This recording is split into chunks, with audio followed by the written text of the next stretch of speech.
I was there on that day when Jesus rode into Jerusalem on a donkey, and he was on a colt, and it was a sight to behold. I'd not seen anything like this. The crowd was buzzing, and there was excitement, and everyone was taking off their cloaks and laying it down before him on the road, and going up in the trees and taking down the branches and just laying palm branches on the road in front of him. And some were even shouting, "Hosanna to the Son of David." It was awesome. And they're also shouting, "Blessed is the one who comes in the name of the Lord."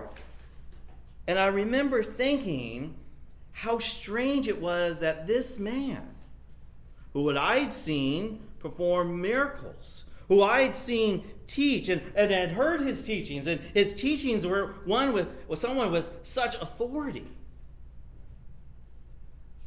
was coming into the city in a very humble way. He was not riding a powerful war horse or surrounded by soldiers, but instead he was sitting on a borrowed donkey. And he made his way through the crowds, and people were asking each other, "Who is this? Who is this man?" And some were quick to answer that had come with him and were sharing who he was, that he's the prophet Jesus from Nazareth in Galilee. And others weren't quite sure. Like, I don't know. But everyone can sense that something important was happening. Something different was happening. And the Roman army was coming into that city that same day. On the other side of the city, Pilate was coming in with their processions of legionnaires and all on horseback, and the Roman standards flying, and the clink of their chain and their leather, and the squeak and the sound of their armor coming in. And they were there to maintain order because it's the Passover.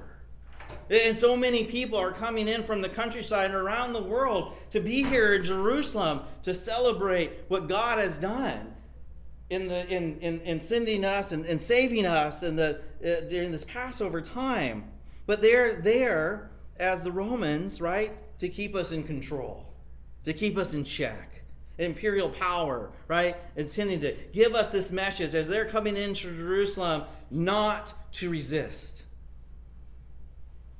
But Jesus and his followers are offering a different kind of resistance.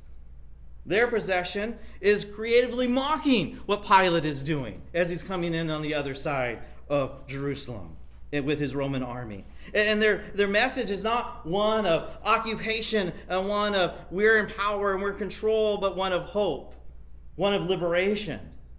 And they were calling for a different kind of kingdom on that day. One that had not based on military might or political power, but one on love and compassion. And I didn't fully understand it at the time. I was just kind of caught up in the moment, and I didn't understand it at the time. But now looking back on that day, I can see that Jesus was fulfilling the prophecy of Zechariah. He was the king who came to us meek and humble, riding on a donkey, riding on a colt. And even though his path would lead him to the cross, that day in Jerusalem was a moment of triumph. That day was a moment of victory. That day gave us a glimpse of the kingdom that is to come.